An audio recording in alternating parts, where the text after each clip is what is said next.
നമ്മൾ പണ്ട് സ്കൂളിൽ പഠിക്കുമ്പോൾ ചില എക്സ്പെരിമെൻ്റ് ഒക്കെ ചെയ്തിട്ടില്ലേ?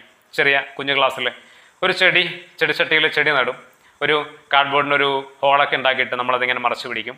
കുറച്ച് കഴിഞ്ഞാൽ ഈ വെളിച്ചം തട്ടുന്ന ഭാഗത്തേക്ക് ചെടി വളരാൻ തുടങ്ങും അല്ലേ? എന്നാൽ ആ ഹോള് നമ്മൾ തിരിച്ച് മറ്റൊരു ഭാഗത്തേക്ക് വെച്ച് കഴിഞ്ഞാലോ ചെടി തിരിച്ച് ഇങ്ങോട്ടേക്ക് വളരും. അങ്ങനെ എവിടെയാണോ വെളിച്ചം കിട്ടുന്നത് അങ്ങോട്ടേക്ക് ചായുന്ന ഒരു മാനസികാവസ്ഥ തീർച്ചയായിട്ടും ഏതെങ്കിലും അച്ഛനമ്മമാർക്കുണ്ടെങ്കിൽ അത് മാറ്റിയെടുക്കേണ്ടതുണ്ട്.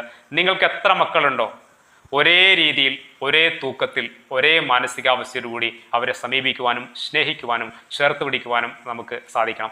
അവരുടെ ചുറ്റുപാടുകൾ നോക്കിയിട്ട് അവരെ രണ്ട് തരത്തിൽ കാണുന്നത് തീർച്ചയായിട്ടും ഒരു കുടുംബം നശിക്കാൻ മാത്രമേ ഉപകരിക്കുകയുള്ളൂ എന്ന് നമ്മൾ തിരിച്ചറിയണം. മാത്രവുമല്ല, ഇതിങ്ങനെ മാറി മറിഞ്ഞ് അങ്ങോട്ടും ഇങ്ങോട്ടും ഇഷ്ടക്കൂടുതലും കുറവും കാണിച്ച് നടന്നു കഴിഞ്ഞാൽ നമ്മളൊക്കെ പ്രായമാകുന്ന ഒരു കാലം ഉണ്ടാകും അല്ലെ? വാർദ്ധക്യത്തിലേക്ക് എത്തി നിൽക്കുന്ന കാലം. ആ സമയത്ത് ഒരു മക്കൾക്കും അച്ഛനമ്മമാരോട് ആത്മാർത്ഥതയില്ലാതൊരവസ്ഥ രൂപപ്പെടുന്നതിന് കാരണമാകുന്നുണ്ട്.